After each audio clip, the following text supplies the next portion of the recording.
एक तरफ़ लॉकडाउन गरीब तबके जे माण्हुनि जूं वायूं बताल करे छॾियूं आहिनि त वरी ॿिए तरफ़ खानपुर मार जे ज़रई डीलरनि कपह जे बिज जा अघ बीणा करे रहियल कसर पूरी करे छॾी आहे। लॉकडाउन जे ॾियारनि दौरान ई वण जी पोखाई जो वक़्तु अची वियो आहे त खानपुर मार जे ज़रई डीलरनि पंहिंजी यूनियन वसीले हिकु हटी क़ाइमु कंदे कपह जे बिज जी 10 किलो वारे थेले जी अघ में बीण ते वाध करे आबादगारनि खे परेशान करे छॾियो आहे।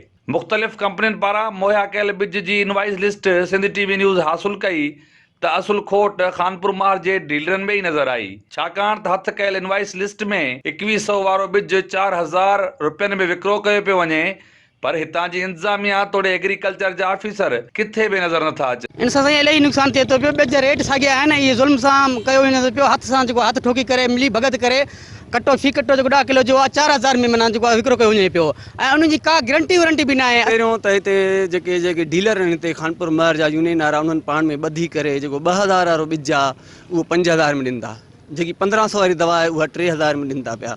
ऐं पहिरियों तव्हां ॾिसो था त पोइ माकड़ बि तमामु तबाही मचाए सघी आहे। हिन टाइम ताईं को बि अहिड़ो को फ़सुलु तयारु थी न सघियो आहे। इन लाइ जेके आबादगार आहिनि तमामु मुतासिर थिया आहिनि। हिकिड़ो त पर असांखे 1700 रुपया 1500 रुपया कटो मिलियो हुयो, हेल फुटनि जो रेट साॻियो ई हुयो ऐं हेल असांखे 5000 4000 3000 5000 4500 4200 रुपया कटो मिले थो। असां ग़रीबनि सां ना का ज़ुल्म आहे, पर हाणे असांजी मजबूरी आहे, असां छा कयूं, असांखे पोकाई करणी आहे। खानपुर मार में ज़रई डीलरनि जी हिकु हटी सबबि तबाही पासे वेंदड़ आबादगारनि जी सार लहण लाइ ज़िले इंतज़ामिया खे तहरुक वठणु घुर्जे त जीअं 1000 एकड़ ज़मीन में रहिजी वियल वणनि जी पोखाई वक़्तु सिर थी सघे। कैमरामैन अली जान सां गॾु साहिल काज़ी, सिंध टीवी न्यूज़, खानपुर महर।